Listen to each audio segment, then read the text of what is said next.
আগামী 72 ঘন্টার ভিতরে যদি এই জাতীয় পার্টি অফিসের সামনে যতগুলো ব্যানার আছে, ফেস্টুন আছে, জাতীয় পার্টি যদি খুলে নিয়ে না যায়, আমাদের কিংবা কোনো দুর্বৃত্ত আমাদের নাম করে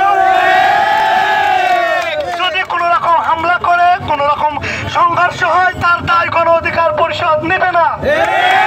আমরা আবারও ক্লিয়ার ভাবে বলছি, আগামী 72 ঘন্টার ভিতরে জাতীয় পার্টির এই অফিস ছেড়ে দিতে হবে এবং তাদের সামনে থাকা ব্যানার ফেস্টুন খুলে নিয়ে যাবে। যদি তারা 72 ঘন্টার ভিতরে খুলে না নিয়ে যায়, এরপরে যদি কোনো রকম সংঘর্ষ কিংবা ভাঙচুর কিংবা অগ্নিসংযোগের ঘটনা ঘটে, তার দায় ছাত্র জনতা নিবে না। বিগত 17 বছর ধরে জাতীয় পার্টি যে খুনের যে হয়েছে, স্বৈরাচার আওয়ামী লীগ যে প্রতিষ্ঠা পেয়েছে, তার সহযোগী হিসেবে জাতীয় পার্টি ছিল। আওয়ামী লীগ নিষিদ্ধ হয়েছিল। আমরা সরকারের কাছে দাবি জানাই যে অনতিবিলম্বে আইনি প্রক্রিয়ায় জাতীয় পার্টিকে নিষিদ্ধ করতে হবে।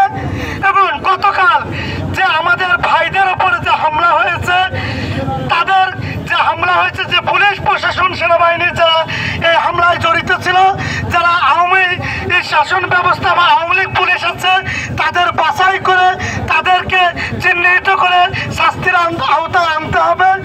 আমরা যদি তাদেরকে শাস্তির আওতায় না নিয়ে আসা হয়, আমরা চাই যদি স্বরাষ্ট্র উপদেষ্টা ব্যর্থ হয় তাহলে তিনি পদত্যাগ করুক।